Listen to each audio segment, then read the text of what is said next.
The rain carved rivers down the glass walls of Azure Miami as Kang Minseok glanced at his Audemars Piguet for the fourth time. 9:15 p.m. His arranged meeting was over an hour late. He should walk out. This was precisely why he avoided emotional complications. They were unreliable, chaotic, wasteful. But his cousin Jiwon had been adamant that this woman was ideal for his public image, a corporate attorney from a prominent family who could help sanitize his entertainment conglomerate's reputation. Then she appeared in the doorway, drenched from the tropical storm, her goddess locks plastered against her shoulders, wearing a modest navy dress that had clearly weathered better days. She carried herself with understated grace despite obviously being out of her element in the city's most elite establishment. Minseok felt something fracture in his chest, a recognition he couldn't articulate. She approached his table uncertainly. "Excuse me, are you waiting for someone called Vivian? Vivian Laurent?" His response emerged harsher than he intended. "Yes, I'm waiting for Vivian Laurent. I'm so sorry for being late. I got completely turned around." She hesitated, absorbing his designer suit, the private room, the way the staff orbited him with reverence. "I think there's been some kind of mistake." But when their gazes locked across the flickering candlelight, Minseok understood with crystalline clarity that there had been no mistake. This was exactly where fate intended her to be. 2 hours before, Vivian Laurent's hands were chapped from mopping law firm corridors when her phone vibrated with a message from an unknown sender. "Blind date tonight. Azure Miami. 9 p.m. Ask for the Kang reservation." She stared at the screen in bewilderment. She hadn't consented to any blind date, but then she remembered her colleague Destiny had been persistently trying to set her up for weeks, constantly insisting Vivian worked herself to exhaustion and needed to experience life beyond textbooks and cleaning supplies. Standing in the deserted legal office where she sanitized surfaces after business hours, surrounded by the sharp scent of ammonia and the buzz of overhead lights, Vivian nearly erased the message.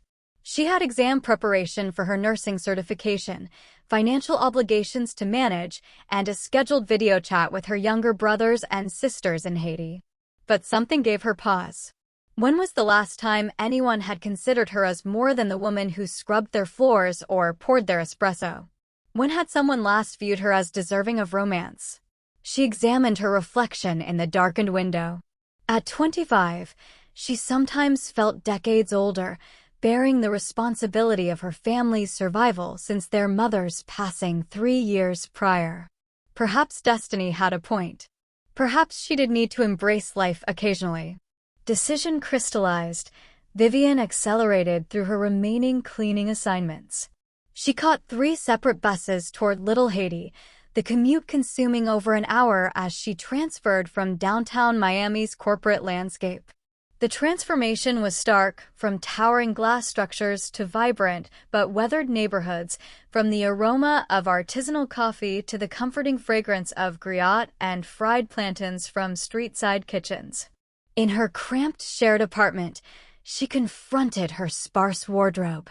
Most garments were work uniforms or practical study attire. Eventually, she selected her single dress, a simple navy piece her grandmother had crafted for her high school graduation ceremony. It was outdated but expertly constructed, and paired with her mother's delicate gold earrings, it would suffice. The journey back to South Beach became another odyssey through Miami's transit system. As the bus navigated different districts, Vivian observed the city metamorphose around her, from working-class communities to progressively affluent zones until finally arriving at the glittering towers and electric lights of South Beach. She'd only visited this section of Miami to clean corporate buildings in the pre-dawn darkness when the streets lay empty. Now, after sunset, it thrummed with vitality and prosperity that resembled an entirely different universe. Locating Azure consumed another 20 minutes of walking in shoes that compressed her feet painfully. When she finally positioned herself before the restaurant's sleek facade, watching impeccably dressed patrons glide past the host station, Vivian's courage faltered. This was a terrible idea. She didn't belong in this world. But she'd traveled this far, and somewhere within, a quiet voice suggested that perhaps she deserved something exquisite in her existence. The hostess evaluated her from head to toe with barely masked contempt. Reservation. Yes, under Kang. The woman's demeanor shifted to astonishment, then professional composure. Certainly. This way, please. Vivian followed through the establishment, acutely conscious of scrutinizing stares from other patrons. The private dining space exceeded any venue she'd previously experienced: ambient lighting, ocean panoramas, and a table arranged for two with more utensils than she understood how to utilize. And there sat her date. The man at the table defied every expectation. Tall, flawlessly dressed in an obviously bespoke suit, with angular features and eyes that appeared to catalog everything. He radiated authority and command in a manner that immediately clarified why the staff circulated around him with such deference. This was absolutely a mistake. Are you waiting for someone called Vivian? When he confirmed her identity, warmth flooded her cheeks. I think there's been some kind of mistake. But he rose smoothly, moving around the table to draw out her chair. Please sit down. You're here now. His voice carried a subtle accent, Korean, she recognized, and something in his tone compelled her to sink into the offered seat despite every instinct screaming to flee. I'm Minseok, he said, settling across from her. You're not what I was expecting. I apologize for the disappointment. I didn't say I was disappointed. Their eyes connected again, and Vivian felt that peculiar flutter in her chest intensify. There was something in his expression, an intensity that made her feel seen, truly seen, in a way nobody had in years. I should probably clarify, she began, but he raised a hand gently. Later. Are you hungry? The subsequent hour unfolded in a haze of confusion and unexpected dialogue. The menu displayed Japanese characters with prices that made Vivian's eyes widen, but Minseok ordered for them both with effortless familiarity. She attempted to relax, but everything felt surreal. The exotic cuisine, the attentive service, the way this enigmatic man seemed authentically interested in her responses. You practice corporate law? He inquired at one point. Vivian nearly choked on her miso soup. Corporate law? No, she paused, suddenly comprehending the confusion. Someone had obviously provided him incorrect information about her. I clean law offices. At night. During the day, I'm studying for my nursing certification. She anticipated his expression to transform, to display the disappointment or dismissal she'd witnessed countless times previously. Instead, his eyes grew sharper, more focused. Tell me about your nursing studies. So she did. She found herself discussing her aspiration of becoming a pediatric nurse, about the children in her community requiring better healthcare access, about the exhausting hours balancing employment and education. He listened with an attentiveness that felt almost physical, asking thoughtful questions that demonstrated genuine engagement. What about your family? He asked. Vivian's throat constricted. It's just my father and me now. He's in Haiti with my younger siblings, 4 of them. I send money whenever possible. That's considerable responsibility for someone your age. Family supports family, she said simply, repeating words her mother frequently spoke. Something shifted in his features, a recognition perhaps of shared values despite their divergent circumstances. When the meal concluded and the bill arrived, Vivian reached for her purse. I should contribute my share. Absolutely not. But I insist. Vivian. The way he spoke her name made her look up. Let me handle this. Outside the restaurant, the rain had ceased, leaving the streets gleaming beneath neon illumination. Minseok's driver waited beside a sleek black Mercedes that probably cost more than Vivian earned in 3 years. May I offer you transportation home? Vivian shook her head quickly. No, thank you. I can manage. How did you arrive here? The question she'd been dreading. Heat flooded her face as she examined her worn shoes. I walked here, she admitted quietly. Actually, took 3 buses and walked the final portion. I couldn't afford rideshare and I thought," she trailed off, embarrassed. "You thought what?" "I thought perhaps this was worth the effort." The silence stretched between them, heavy with unspoken meaning. When she finally raised her gaze, something had transformed in his face, a softness that altered his sharp features entirely. "Get in the car, Vivian." "I can't." "Please." The single word carried weight that made her chest ache. "Let me take you home." Against every instinct protesting that she didn't belong in his universe, Vivian found herself sliding into the leather interior of the Mercedes. As they departed from the restaurant, she caught Minseok observing her in the window's reflection, his expression unreadable but intense. She had no idea that in that moment everything had transformed, that a man who had never believed in romantic love had just felt his meticulously constructed world shift on its axis, and that tomorrow he would discover a way to see her again. Vivian woke the following morning convinced the previous evening had been an elaborate fantasy. But her navy dress hanging on her door and the business card tucked in her purse, elegant, minimalist, reading simply Kang Minseok, Hospitality Enterprises, proved it had been reality. She attempted to dismiss thoughts of him as she progressed through her morning routine, video call with her siblings in Haiti, quick breakfast of coffee and toast, review of nursing certification materials before her afternoon classes. But his voice kept resonating in her mind, the way he'd spoken her name, the intensity in his dark eyes when she'd confessed to walking across the city just to meet him. Her phone rang as she was departing for class. Unknown number. "Hello, Vivian. This is Minseok." Her heart performed something acrobatic in her chest. "Hi. I wasn't expecting to hear from you. I was wondering if you'd join me for dinner tonight. Somewhere more casual this time." She almost agreed immediately, then caught herself. "I work tonight. I clean offices from 10 p.m. to 6 a.m. What about tomorrow?" "I have classes during the day and work tomorrow night as well." A pause. "When don't you work?" The question made her laugh despite herself. "Sunday mornings." "Sometimes." "Then Sunday morning it is." Coffee.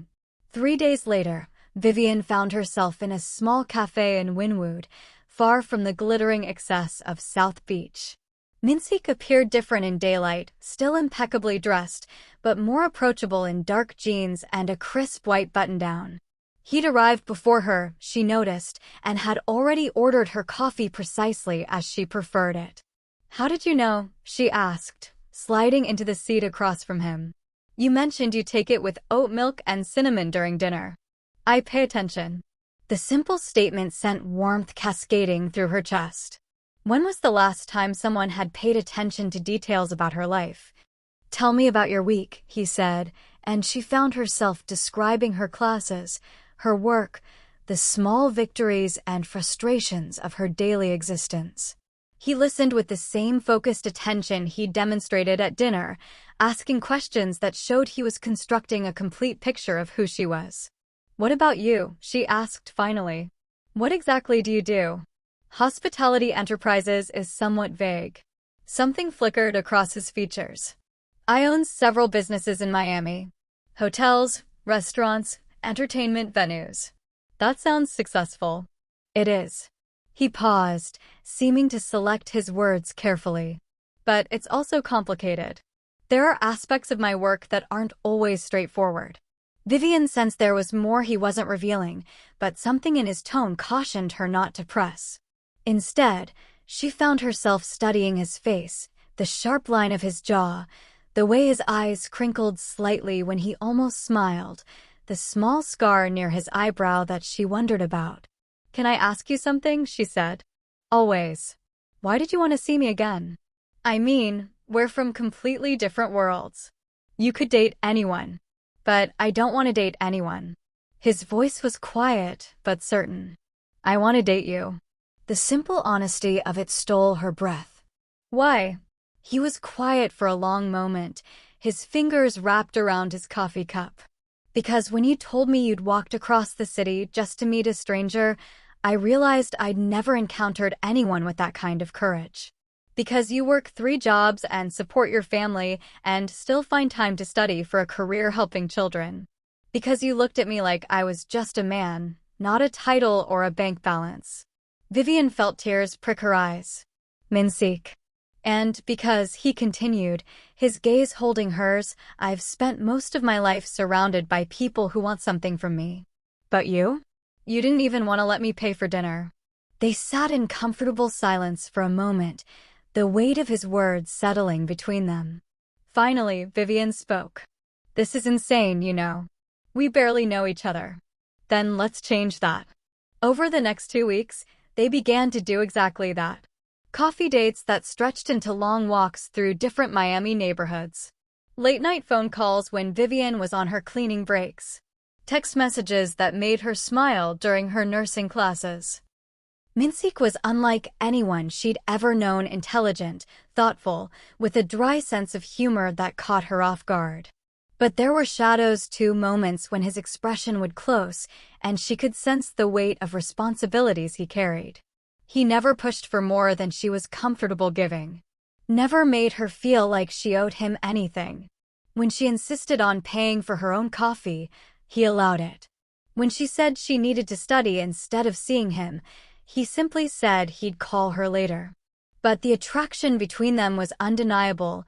The way his hand would brush hers when he helped her into his car, the way she caught him watching her when he thought she wasn't looking, the way her breath caught when he said her name.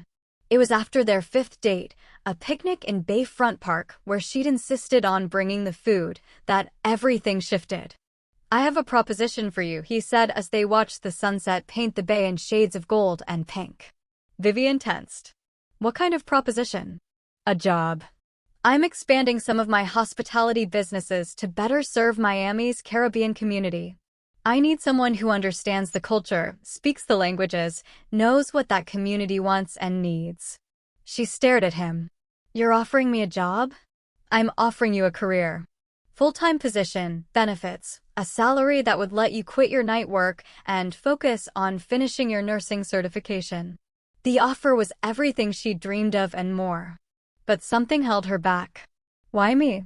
Because you're brilliant, hardworking, and you understand both worlds, the community I want to serve and the business side of hospitality.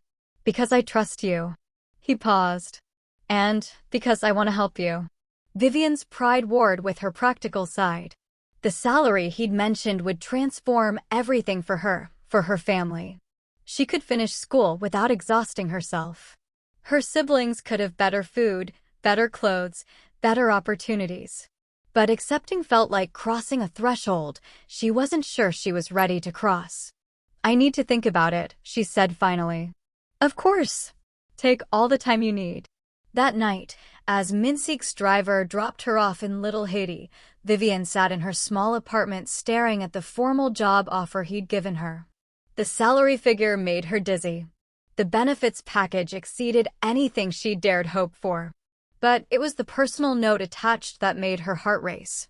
This isn't charity, Vivian. This is me recognizing your worth and hoping you'll let me be part of your life in a way that matters. She was still staring at the papers when her phone rang. Her father's voice crackled through the international connection. Vivian, Sherry, I have difficult news. Jean-Marc needs emergency surgery for his appendix. The local clinic says they can perform it, but the cost. The amount he named was exactly what Vivian had been saving for her final semester of nursing school. After she hung up, she looked at the job offer again. Then she picked up her phone and typed a simple message. When do I start? His response came immediately. Tomorrow, if you're ready. Welcome to the team, Vivian. What she didn't know was that across town, Minseok was staring at her acceptance message with an expression that would have surprised anyone who knew him. For the first time in years, he was nervous. Because offering Vivian the job hadn't been entirely about business. It had been about finding a way to keep her in his life, to see her every day, to be the one who helped her dreams come true. It had been about love, though he wasn't ready to call it that yet. But as he prepared to introduce her to his world, he couldn't shake the feeling that everything was about to change in ways he couldn't control. Vivian's first day at Hospitality Enterprises began at 8 a.m. in a gleaming office tower in Brickell, Miami's financial district. The contrast to her previous work environments, empty office buildings in the dead of night, was jarring. Here, everything was glass and steel and purposeful energy. Minseok met her in the lobby personally, something that clearly surprised the security guards and receptionists who greeted him with deep respect. "Ready?" he asked, his hand briefly touching the small of her back as he guided her to the elevator. The simple contact sent electricity through her, a reminder that whatever professional arrangement they were entering, the personal attraction hadn't disappeared. His office occupied the entire top floor, with floor-to-ceiling windows offering panoramic views of Biscayne Bay. But it was the smaller office adjacent to his that took her breath away. "This is yours," he said, opening the door to reveal a space that was both elegant and functional. Fresh flowers sat on the desk, beside a new laptop and phone. The view looked out over the water toward the port of Miami. "Minseok, this is too much. It's exactly what you deserve." His voice was firm. "You'll be working closely with me on the Caribbean expansion project. You'll need space that reflects your importance to this company." Over the next few hours, he introduced her to key staff members, each interaction revealing more about the scope of his business empire.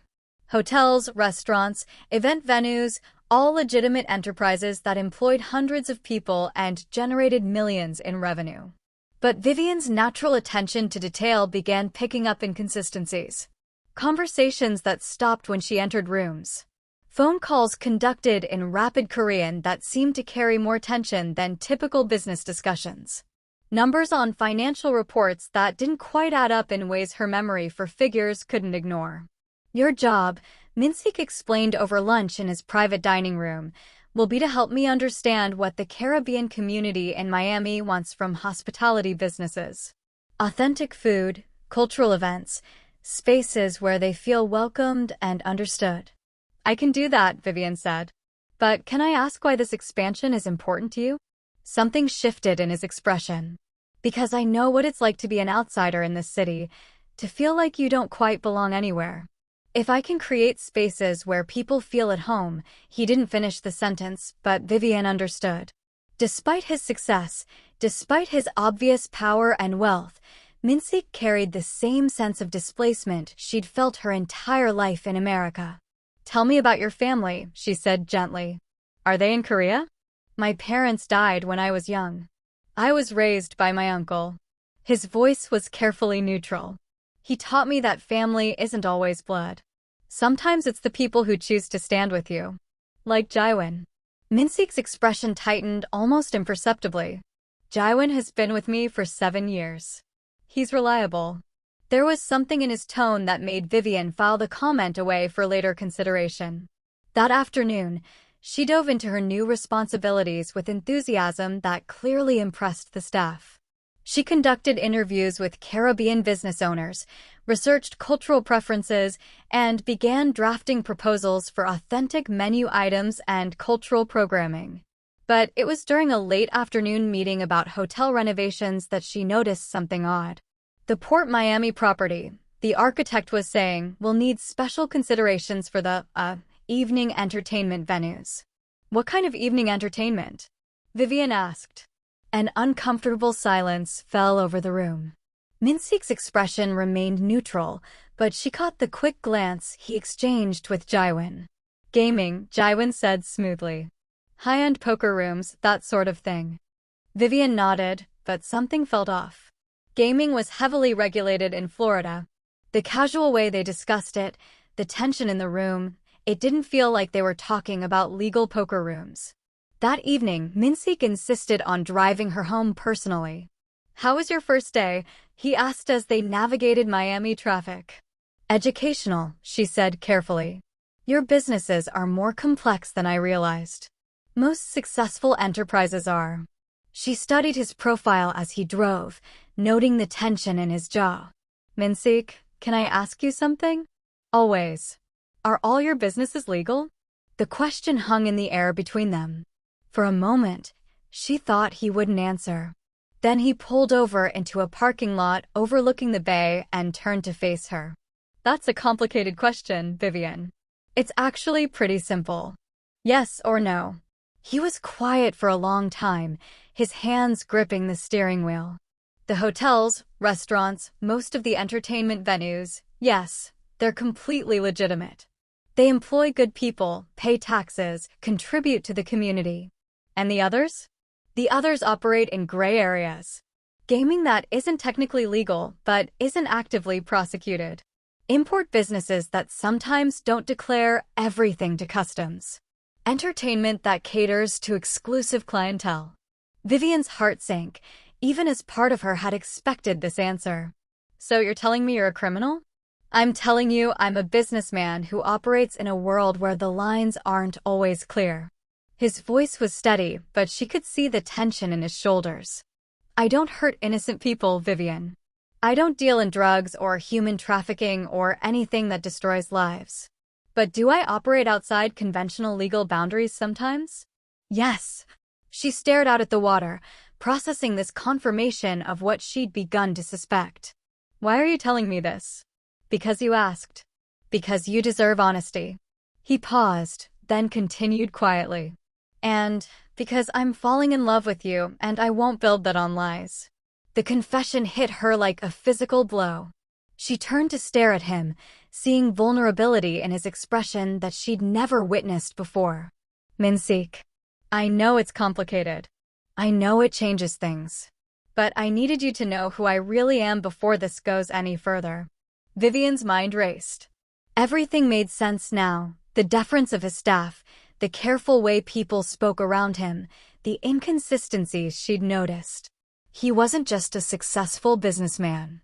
He was something much more dangerous. And she was falling in love with him too. What happens now? She whispered. That's up to you. His voice was rough with emotion. You can walk away. I'll make sure you're taken care of, that your family is provided for. No strings, no consequences. And if I don't walk away? Then you need to understand that my world comes with risks. People who don't like me, who might try to use you to get to me. A life that's never entirely safe or simple. Vivian closed her eyes, thinking of her siblings in Haiti, of her dreams of becoming a nurse, of the way her heart raced every time Minseok looked at her. I need time to think, she said finally. Of course. He started the car again, his expression carefully controlled. Take all the time you need. But as he drove her home through the neon-lit streets of Miami, both of them knew that some decisions couldn't be delayed forever. And neither of them noticed the black sedan that had been following them since they left the office, or the man inside taking photographs of their intimate conversation by the bay. Jaiwan Herrera was very interested in his boss's new weakness, and he was already planning how to use it. For 3 days, Vivian threw herself into work with desperate focus, as if staying busy enough could postpone the decision that loomed over her. She interviewed restaurant owners in Little Haiti, researched Caribbean cultural events, and drafted detailed proposals for authentic hospitality experiences. But she couldn't stop noticing things: the way certain phone calls made Minseok's expression harden, the coded language used in meetings she wasn't supposed to understand, the fact that several business associates carried themselves like men accustomed to violence. And she couldn't stop thinking about the way he looked when he told her he was falling in love with her, vulnerable and terrified and completely honest. On Thursday evening, as she was preparing to leave the office, Jaiwan knocked on her door. Vivian, do you have a moment? She looked up from her computer where she'd been reviewing financial projections that still didn't quite make sense. Of course. Jaiwan settled into the chair across from her desk, his expression friendly, but something calculating in his eyes. How are you adjusting to everything? It's been a learning experience, she said carefully. I'm sure it has. He leaned back. Minseok's world can be overwhelming for someone from your background.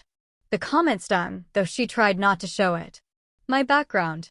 I just mean you're not used to this level of complexity.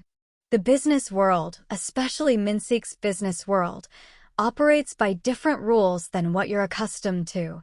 Vivian set down her pen, giving Jaiwan her full attention. What exactly are you trying to say? I'm trying to look out for you, he said, leaning forward with apparent concern. Minseok is my friend, but he's also my boss. And lately, his judgment has been compromised. Compromised how? He's taking risks he never would have taken before, making decisions based on emotion rather than strategy. The other night, for instance, he told you things about our operations that could be dangerous for you to know. Vivian's blood chilled. You were listening? I was doing my job, protecting him. But I'm worried he's not protecting you. Or himself. Jaewon stood, smoothing his suit jacket. I like you, Vivian. You're smart, hardworking, genuine. But this world, it's not for everyone. And the longer you stay, the harder it becomes to leave safely. After he left, Vivian sat in her office staring out at the darkening sky over Biscayne Bay. Jaewon's words echoed in her mind, mixing with her own doubts and fears. She was still sitting there when Minseok appeared in her doorway. Working late again? She looked up to find him watching her with concern. He'd loosened his tie and rolled up his sleeves, making him look younger and less intimidating. Just thinking, she said, about whether I'm in over my head. He entered her office and closed the door behind him, then leaned against it. Did something happen? Vivian hesitated, then decided on honesty. Jaewon paid me a visit. He seems to think I'm a liability. Minseok's expression darkened. What did he say? That your judgment has been compromised. That I'm not safe knowing what I know. That this world isn't for someone like me. And what do you think? I think he might be right. The words hung between them like a blade. Minseok was quiet for a long moment, his jaw tight with controlled emotion. He is right, he said finally. About the danger, about the complications. But he's wrong about one thing. What's that? This world isn't for someone like you. You're too good for it, too pure. But that doesn't mean you can't be in it. It means you could change it. He moved closer, his voice dropping to barely above a whisper. I've spent 10 years building an empire based on control and fear and calculated risks. But these past few weeks with you, you make me want to be better, to build something legitimate, something I could be proud of. Minseok. I love you, Vivian. The words came out rough, desperate. I know it's selfish and dangerous and probably the worst thing I could do to you. But I love your courage and your kindness and the way you see possibilities where everyone else sees problems. I love that you walked across the city just to meet a stranger. And I love that you're brave enough to call me out when something doesn't feel right. Tears pricked her eyes. I love you too. That's what makes this so hard. Then don't make it hard. Stay. Help me build something better. Before she could respond, his phone rang. He glanced at it, frowning. I have to take this. The conversation was in rapid Korean, but Vivian caught enough tension in his voice to know something was wrong. When he hung up, his expression was grim. I have to go. There's a situation that requires my attention. What kind of situation? The kind that reminds me why Jaewon thinks you're a liability. He moved toward the door, then stopped. Vivian, I need you to go straight home tonight. Don't stop anywhere. Don't talk to anyone you don't know. Can you do that for me? Fear crept up her spine. You're scaring me. Good. That means you'll be careful. He paused at the door. We'll finish this conversation tomorrow. I promise. But as Vivian gathered her things and headed for the elevator, she couldn't shake the feeling that tomorrow might be too late. She was halfway to the parking garage when her phone buzzed with a text from an unknown number. If you want to know the truth about what happened to the last woman who got too close to Kang Minseok, meet me at the Fontainebleau Hotel bar in 1 hour. Come alone. A friend. Vivian stared at the message, her heart pounding. Every instinct told her to delete it and go straight home as Minseok had asked. But the mention of another woman, the implication that something had happened to her. Against her better judgment, Vivian found herself driving towards South Beach instead of Little Haiti. She had no idea that across town, Jaewon was making a phone call to Seoul, South Korea. Yes, sir, I understand your concerns about your nephew's recent behavior, he said in perfect Korean. I think it's time for a family intervention. And I have the perfect leverage to ensure Minseok sees reason. The trap was closing around them both, and neither Vivian nor Minseok realized how much danger they were truly in.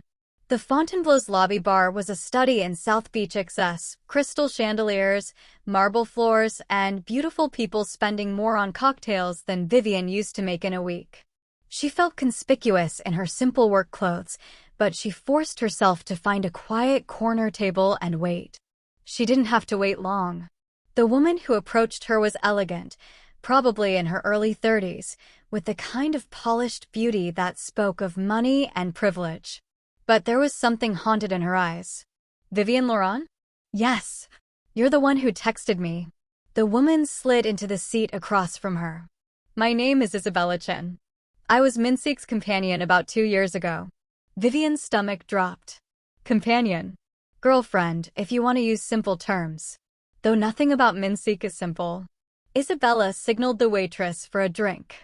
I'm here because I heard through certain channels that he's involved with someone new, someone who might not understand what she's getting into. What happened between you two? Isabella's laugh was bitter. I fell in love with him, just like you're doing. He was charming, generous, protective, made me feel like I was the center of his universe. And then his world caught up with us. What do you mean? Rivals who wanted to hurt him decided I was the perfect target. They kidnapped me, held me for 3 days, tortured me for information about his operations. Isabella pushed up her sleeve, revealing faint scars on her wrist. Minseok got me back, but the damage was done. I couldn't handle the fear, the constant looking over my shoulder, the knowledge that loving him made me a target. Vivian felt sick. What are you telling me? I'm telling you to run before it's too late. Before you're in so deep that leaving becomes impossible. Did Minseok know you were in danger? He tried to protect me, but he can't control everything. And his enemies know that the best way to destroy a man like him is to take away what he loves most. Isabella finished her drink and stood. I'm telling you this because I don't want to see another woman go through what I did. Minseok isn't a bad man, but he's a dangerous one. And loving him, it's the most beautiful and terrifying thing you'll ever do. After Isabella left, Vivian sat alone in the bar, her mind reeling. Everything the woman had said aligned with her own fears, with Jiwon's warnings, with the careful way Minseok had told her to go straight home. She was still sitting there when her phone rang. Vivian, where are you? You're not at home. How do you know where I am? Because I have people watching you tonight. For your safety. Where are you? The knowledge that she was being watched should have frightened her more, but instead it felt like confirmation of Isabella's story. I'm at the Fontainebleau. Someone wanted to meet me. A long pause. Who? Isabella Chen. The silence stretched so long she thought the call had dropped. Finally, his voice came through, rough with emotion. I'm coming to get you. Don't move. 20 minutes later, Minseok strode into the bar looking like barely controlled fury. He scanned the room until he found her, then crossed to her table in quick strides. Are you all right? His hands framed her face, searching her expression. I'm fine, but we need to talk. Not here. He helped her to her feet. My car is outside. In the privacy of his Mercedes, with the partition raised between them and his driver, Vivian finally confronted him. Tell me about Isabella. Minseok's hands clenched on his knees. What did she tell you? That she was kidnapped and tortured because of her relationship with you. That loving you made her a target. It's true. His voice was barely audible. Every word of it. And you didn't think I should know this? I was trying to find a way to tell you, to explain that things are different now, that I have better security, more control. More control. Vivian's voice rose. You just told me you have people watching me. How is that control? How is that a life?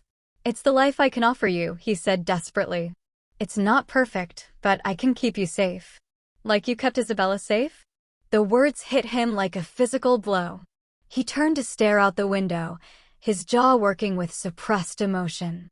I failed her, he said finally. I let my feelings cloud my judgment, and she paid the price. I swore I'd never let that happen again. So what changed? Why are you willing to risk it with me? He turned back to her, and she saw something raw and vulnerable in his expression. Because I can't breathe without you. Because these past few weeks have been the only time in my adult life that I felt like a man instead of just a physician. Because I'd rather have a dangerous life with you than a safe life without you. Vivian felt tears sliding down her cheeks. That's not fair.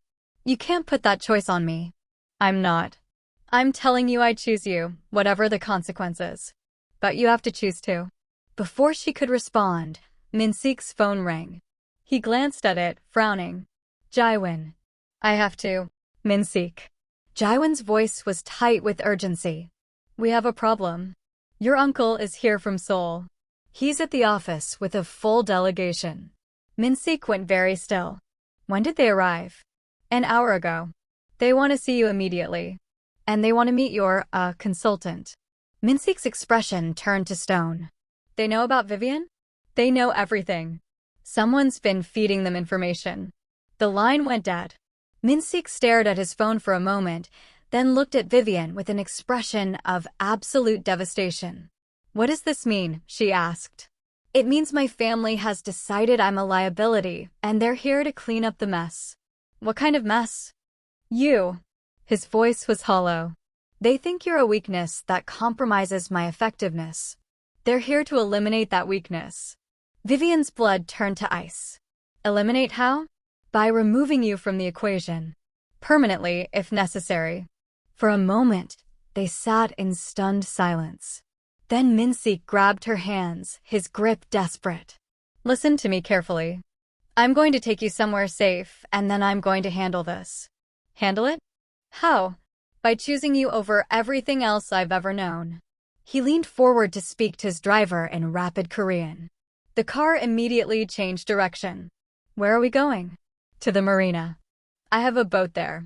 It's not registered to any of my businesses. You'll be safe while I deal with my family. And then what? Minseok was quiet for a long moment. And then we disappear. New identities, new life. Somewhere they can't find us. You're talking about giving up everything. I'm talking about choosing what matters most. As they raced through the neon-lit streets of Miami toward an uncertain future, Vivian realized that Isabella had been wrong about one thing. Loving Minseok wasn't just beautiful and terrifying. It was about to cost them everything they'd ever known. But as she looked at his determined profile, she knew with absolute certainty that she was ready to pay that price. Because some loves were worth any sacrifice, even if it meant running from the only life they'd ever known into an uncertain future together. The boat was waiting, and with it their chance at freedom if they could survive the night. 18 months later, the small cafe in Barbados overlooked a stretch of pristine beach where turquoise waves lapped against white sand. Vivian smiled as she watched Minseok, now going by the name Daniel Kang, attempt to negotiate with the local fisherman in his improving, but still heavily accented English. No, she called out in perfect Bajan dialect.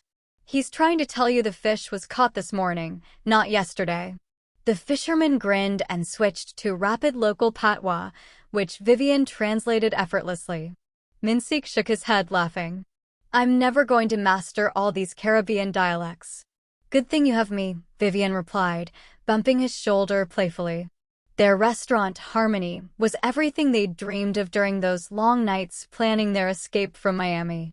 It served authentic Caribbean cuisine alongside Korean fusion dishes, creating something entirely new and beautiful. The local community had embraced them, and tourists were beginning to discover their unique blend of flavors and cultures. How did the supply meeting go? Vivian asked as they entered through the back door. Better than expected. We're going to be able to source everything locally for the new menu. He paused, watching her arrange fresh flowers in the dining room. Any word from your family? Vivian's smile softened. Through a complex network of intermediaries, they'd been able to ensure her siblings in Haiti were provided for better than they'd ever been, in fact. Her father had been able to quit his backbreaking job and focus on the children's education. Marie-Claire starts university next month, she said. Pre-med, just like her big sister wanted to do. And Jean-Marc is still determined to become an engineer. Sophie is top of her class. And little Nicholas, she laughed. Nicholas wants to be a chef. Says he's going to come work for us someday. Minseok pulled her into his arms, marveling as he always did at how perfectly she fit against him. Any regrets? It was a question he asked periodically, usually when he was feeling the weight of what they'd both given up. Vivian had never finished her nursing certification, though she'd found other ways to help people through their restaurant's community outreach programs. Minseok had walked away from an empire worth millions, though the legitimate businesses he'd built here were growing steadily. Only one, she said, reaching up to touch the simple gold band on her left hand. I regret that we had to have such a small wedding. I would have loved for my family to be there. They'd married 6 months ago in a simple ceremony on the beach, with only a few local friends as witnesses. It had been beautiful and intimate, but Vivian sometimes wished for the celebration her mother would have planned. Maybe someday, Minseok said softly. When enough time has passed. When it's safe. They both knew that day might never come. Jiwon's betrayal had been complete. He'd fed information to Minseok's family for months, positioning himself to take over the Miami operations when they removed Minseok from power. The last they'd heard, he was running the empire with the full backing of the Seoul organization. But they'd found something better than power or wealth. They'd found peace. The dinner rush will start soon, Vivian said, though she made no move to leave his embrace. 5 more minutes, he murmured against her hair. I want to remember this moment. What's special about this moment? You here, safe, happy? The restaurant full of people who've become our friends. The life we built together from nothing. He pulled back to look at her, his eyes warm with love and contentment. This is everything I never knew I wanted. Vivian stood on her tiptoes to kiss him, tasting salt air and possibilities on his lips. I love you, Daniel Kang. I love you too, Mrs. Kang. As the sun began to set over the Caribbean, painting the sky in shades of gold and pink, they prepared for another evening of serving food and creating joy for their customers. It was a simple life, far removed from the glamour and danger of their past. But as Vivian watched Minseok laugh with their staff, as she felt the warm breeze carry the scent of frying plantains and jerk spices, she knew they'd made the right choice. Sometimes the greatest love stories weren't about conquering the world together. Sometimes they were about walking away from the world to build something entirely new, something that was completely, perfectly theirs. If you enjoyed this story of Vivian and Minseok's journey from danger to paradise, don't forget to like, subscribe, and hit that notification bell for more Afro-Korean romance stories from Afro-Korean Drama TV. Drop a comment below telling us what you loved most about their story, and check out our playlist for similar tales of love across cultures.